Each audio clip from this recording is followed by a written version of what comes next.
आपने एक ऐसा पैनिक सिचुएशन।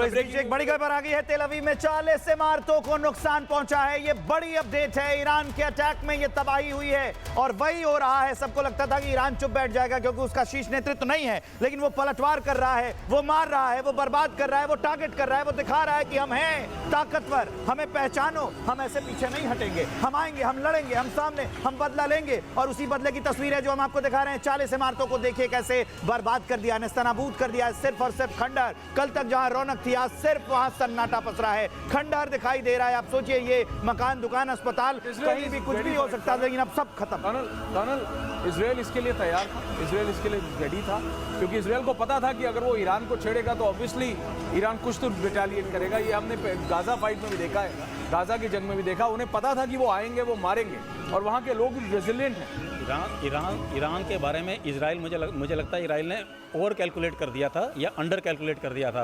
उन्होंने अपनी क्षमताओं को काफ़ी ज़्यादा एक्सटेंड किया है। वो समझना चाहते हैं कि वो पिछले 1.5 साल से वो लोग युद्ध में हैं, उनका एमुनेशन खत्म हो चुका है, उनका एंटी डिफेंस सिस्टम के जो मिसाइल्स हैं वो कॉम्प्रोमाइज़ हैं। लेकिन ये आपके सामने इस समय तेहरान की तस्वीर है, ये इस समय तेहरान की तस्वीर है। दिस मेजर ब्लास्ट जो हम देख रहे हैं, ये तेहरान की तस्वीर है। ये पिछले 3-4 मिनट पहले ही आई है। एग्री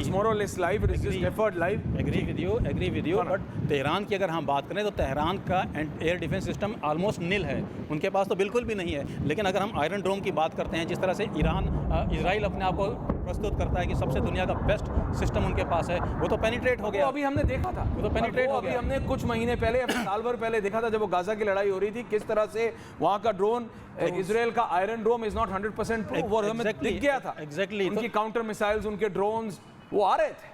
यही चीज़ मैं हाईलाइट करना चाहता हूँ कि इस वॉर सिचुएशन चेंज हो गई है, बैलेंस चेंज हो चुका है। ये लोग मिस कैलकुलेट कर गए हैं और आने वाले समय में आप देखिए वॉर बड़े लंबे अरसे तक चलती है। दूर से बैठकर आप मिसाइल छोड़ के युद्ध नहीं जीत सकते हैं। आपने एक मिसाइल छोड़ा और सोचे कि आप जीते, ऐसा नहीं होने वाला। ग्राउंड शाह ऑफ ईरान के बेटे जो अभी अमेरिका में थे वो अभी आ रहे हैं वहाँ पे। रिजीम देखिए, अमेरिका कोई, ट्रंप ने कम से कम ये तो नहीं कहा कि I am de facto leader of Iran, जो उन्होंने वेनेजुएला के लिए कह दिया था।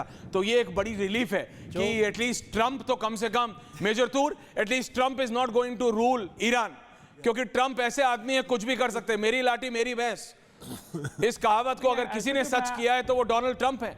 मेरे को नहीं याद अमेरिका के इतिहास में किसी सिटिंग अमेरिकन प्रेसिडेंट ने कहा कि वो किसी और देश के वर्किंग प्रेसिडेंट है, पर उन्होंने वेनेजुएला के लिए कहा। कई लोग कह रहे थे कि वो यही चीज ईरान के लिए कह सकते हैं, लेकिन शाह के बेटे जो कि एग्जाइल में थे वो वापस आ रहे हैं।